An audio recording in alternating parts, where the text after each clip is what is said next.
Tu vis à l'étranger et tu penses être fiscalement tranquille? Certains pays ferment les yeux sur ta résidence, volontairement.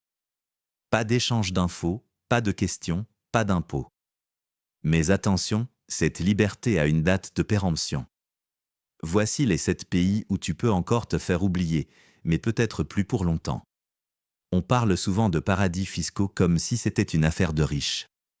En réalité, il existe des pays où tu peux t'installer, vivre, travailler et rester sous le radar sans que personne ne te demande où tu paies tes impôts. Pas de pression fiscale, pas de formulaire compliqué et surtout, aucun échange automatique d'informations avec la France. Mais attention, ce genre de tolérance ne dure jamais éternellement. Aujourd'hui, certains de ces pays commencent à resserrer la vis. Et si tu vis dans l'un d'eux ou si tu envisages de t'y installer, il est essentiel que tu saches ce qui t'attend vraiment. Dans cette vidéo, je vais te présenter 7 pays qui ferment les yeux sur ta résidence fiscale. Tu vas comprendre pourquoi ils le font, ce que tu risques si tu t'y caches sans précaution, et surtout comment construire une vraie liberté fiscale, solide, légale et durable. Il peut sembler étrange qu'un pays accepte que des étrangers vivent sur son sol sans les taxer, sans les enregistrer réellement, ni même leur demander où ils paient leurs impôts. Pourtant, ce phénomène existe et il est loin d'être accidentel. Certains pays ont tout intérêt à fermer les yeux sur ta situation fiscale, du moment que tu dépenses sur place, que tu investis ou que tu restes discret. Première raison, l'attractivité économique. Dans un monde globalisé, attirer des étrangers à fort pouvoir d'achat est devenu une stratégie à part entière. Digital nomades, crypto-entrepreneurs, freelance, ce sont des profils qui consomment localement, souvent en devises étrangères, sans forcément représenter une charge sociale. Pour des pays en développement ou émergents, c'est un levier puissant. Alors, tant que tu ne déranges pas, on ne pose pas de questions. Deuxième facteur, l'absence de système fiscal agressif ou d'administration solide. Beaucoup de ces pays n'ont ni l'infrastructure, ni les moyens humains pour contrôler finement la situation fiscale de chaque expatrié. Tant que tu ne déclares pas de revenus locaux, tu passes entre les mailles du filet. Et même quand ces pays ont signé des accords d'échange automatique d'informations bancaires, CRS, leur mise en œuvre reste lente, incomplète, voire symbolique. Troisième élément, la stratégie de neutralité ou de non-ingérence fiscale. Certains États fonctionnent sur un principe de territorialité. Ils ne s'occupent pas des revenus générés à l'étranger. C'est le cas du Panama, du Paraguay ou de la Géorgie. Ils considèrent que ce qui se passe hors de leurs frontières ne les regarde pas, tant que tu ne travailles pas localement. Cela crée une zone grise où tu peux vivre longtemps sans être inquiété. Enfin, il faut prendre en compte le contexte géopolitique. Certains pays utilisent la souplesse fiscale comme outil diplomatique ou économique. En tolérant les résidents fantômes, ils créent un effet d'aubaine, attirent des devises et ralentissent volontairement les réformes fiscales qui les rendraient moins attractifs. Mais cette situation est instable par nature. Car tôt ou tard, les pressions internationales OCDE, Union européenne, FAF forcent la main. Et ceux qui vivent dans ces zones grises risquent de se retrouver exposés du jour au lendemain. Dans le monde des nomades fiscaux, certains pays sont devenus des refuges discrets, non pas parce qu'ils promettent l'anonymat, mais parce qu'ils ne cherchent tout simplement pas à savoir. Voici les 7 pays où tu peux encore vivre hors radar pour l'instant. 1. Géorgie géorgien. La Géorgie est un paradis discret. Pas d'impôt sur les revenus étrangers. Pas de pression déclarative. Tu peux y obtenir un statut de résident fiscal très facilement, parfois sans même le demander. L'administration est légère, numérique, et ne collabore pas activement avec les autorités fiscales européennes. Mais attention, depuis 2022, l'OCDE pousse pour plus de transparence. 2. Panama panaméen. Le Panama applique un système 100% territorial, seuls les revenus générés localement sont imposés. Autrement dit, tu peux y vivre sans jamais déclarer ton chiffre d'affaires étranger. Mais le pays est régulièrement surveillé par l'UE et le GAFI. Et les pressions se renforcent. Certains comptes bancaires sont désormais soumis à CRS, même sans activité locale. 3. Costa Rica costaricain. Très populaire chez les Américains, le Costa Rica reste fiscalement permissif. Si tu n'as pas de revenus sur place, personne ne t'embête. Pas de déclaration automatique imposée pour les étrangers. Mais attention à la frontière, tu es souvent en visa touriste prolongé. À tout moment, cela peut devenir un prétexte pour te renvoyer.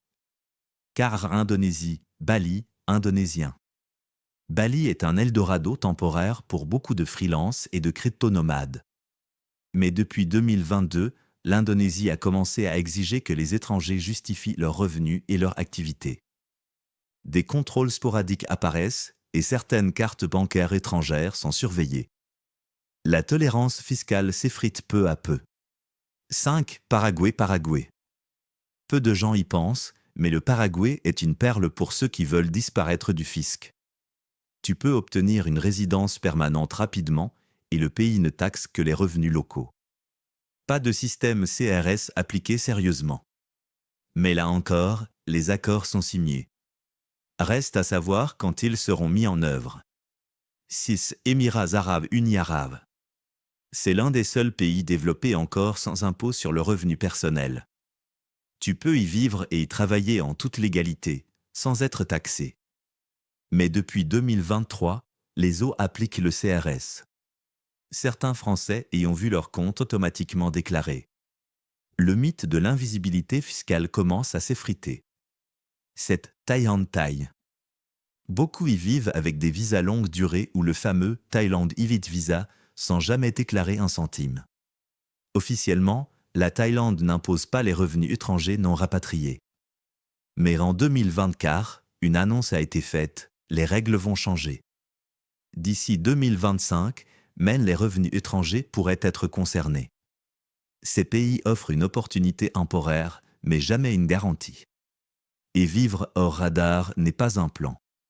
C'est une bombe à retardement si tu ne prépares rien derrière. Tu te dis peut-être, tant que ça marche, je continue. C'est humain. Mais la tolérance fiscale de ces pays repose sur un équilibre fragile et ce qui est vrai aujourd'hui ne le sera peut-être plus demain. Depuis quelques années, les grandes puissances fiscales ont décidé d'en finir avec les zones grises. Première raison, l'échange automatique d'informations bancaires via le système CRS, Common Reporting Standard. Ce dispositif, mis en place par l'OCDE, oblige les banques à partager les données des comptes étrangers avec les pays d'origine les titulaires. Résultat, si tu es français, que tu ouvres un compte dans un de ces pays et que la banque participe au CRS, tes infos finiront sur le bureau du fisc à Paris. Et ce, même si tu n'as jamais parlé de la France à ton conseiller bancaire. Deuxième menace, les pressions politiques et financières. L'Union européenne met régulièrement à jour sa liste noire et sa liste grise des paradis fiscaux. Chaque pays qui souhaite commercer avec l'UE est poussé à se conformer à ces exigences. Cela signifie, concrètement, plus de contrôle, de transparence et de coopération. Plusieurs États comme le Panama ou la Géorgie ont déjà modifié leurs lois sous cette pression. Troisième élément, le renforcement des règles de substance. Il ne suffit plus de résider à l'étranger pour être exonéré d'impôts dans ton pays d'origine. Il faut prouver que tu vis réellement dans l'autre pays, logement, vie sociale, dépenses sur place, activités locales. Sans ça, les administrations fiscales parlent de résidence fiscale fictive et peuvent requalifier ta situation avec redressement à la clé, parfois avec plusieurs années de rétroactivité. Enfin, il faut parler d'un danger plus subtil, la traçabilité numérique. Même si le pays où tu vis ne dit rien, tes données ne disparaissent pas. Paiement en ligne, connexion IP, abonnement, usage des cartes bancaires, tout laisse des traces. Et ces éléments sont de plus en plus utilisés pour reconstituer une domiciliation fiscale réelle. Ce que le fisc ne voyait pas avant, il le voit aujourd'hui ou il pourra le voir dans 2 ans, quand il le décidera. Conclusion, vivre dans l'ombre, c'est une stratégie de court terme. Si tu veux vraiment être libre fiscalement, il te faut une structure claire, propre et défendable. Ces pays ne te demandent rien. Ils ne te contrôlent pas. Ils ferment les yeux. Mais ne confonds pas tolérance administrative avec sécurité juridique. Ce que tu gagnes aujourd'hui en tranquillité, tu peux le perdre demain en régularisation, en pénalité ou en blocage bancaire. Car une chose est certaine, la liberté fiscale ne s'improvise pas. Elle se construit. Et plus tu attends, plus les portes se ferment, accords de coopération, nouvelles lois, durcissement des visas, surveillance bancaire. Alors pose-toi la vraie question. Index revers pointant vers la droite blanc, est-ce que tu veux juste fuir ou bâtir une vraie stratégie qui te protège pour les années à venir? Si tu veux que je t'aide à comprendre comment faire les bons choix en toute légalité, abonne-toi à la chaîne Nomade Déclaré. Et dis-moi en commentaire. Dans quel pays vis-tu actuellement et as-tu une vraie stratégie en place?